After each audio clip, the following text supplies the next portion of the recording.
A stage play depicting the life and times of late Chief Obafemi Awolowo and his wife has reignited the need for Nigerians to imbibe virtues of good leadership and the values of loyalty, integrity, and nation building.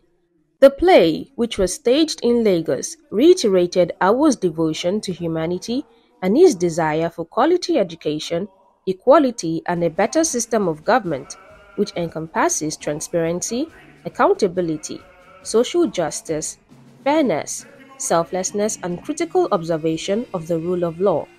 This was what Duke of Shomolu Productions and directors sought to achieve with the play, which was showcased in a musical.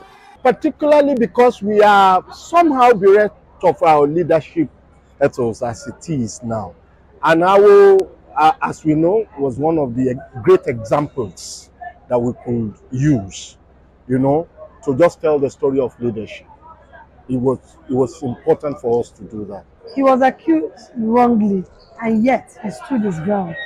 He didn't get corrupted. He had his integrity, his dignity, and he stood for the truth. He didn't waver like our new politicians. Today we are here, and then tomorrow we are here.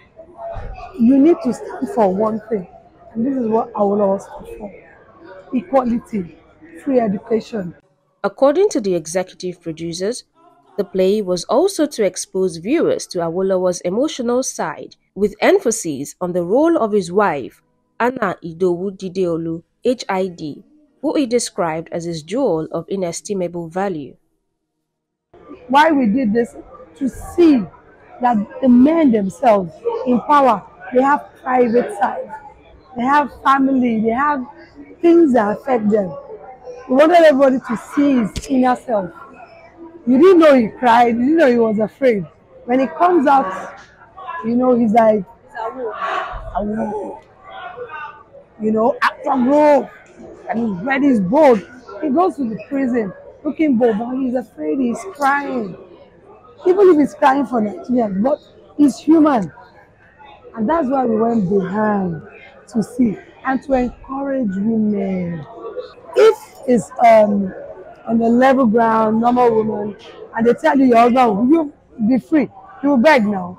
But she was sensible. She was there from the beginning. The husband carried her along. And she wasn't one of those women that would go and sit inside the house. No, she was involved. She was interested. She read, she listened, she looked, she went out. Why? She wanted the narrative to change. A better Nigeria. That was to highlight, right, that in leadership, apart from every other thing that must come as element, keeping the home while you are on the battlefield is equally a fantastic element to note. Because if you are good outside and the inside, you don't have someone who is holding you, right, who is helping you in the journey, it's equally one of such things that can deflate the leadership journey or the leadership strengths, And that's why particularly we have to, during that period, how was she holding on? For the audience who watched the history of a man devoted to humanity, the key messages of the play are multidimensional to elicit change in the society. The key messages for me is whatever you are convinced on, just be focused on it, like Awolowo did.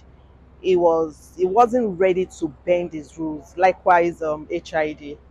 It was at the point that they went to HID that he had to come out to beg, to plead for what? For justice, for nothing Awolowo did. For what reason? He did nothing. And Awolowo said no, his wife wouldn't do that. So they both understood each other. HID knew that Awolowo wouldn't do that even if he was not in prison. And they understood each other. It's an holistic thing about the history of Obafemi Awolowo and the politics of that time, which is even now worse than the way it was. But we could see in the stage play that it never started now. It has been since. And unfortunately, we have not been able to change the narratives. The younger generation need to change the narrative of the country.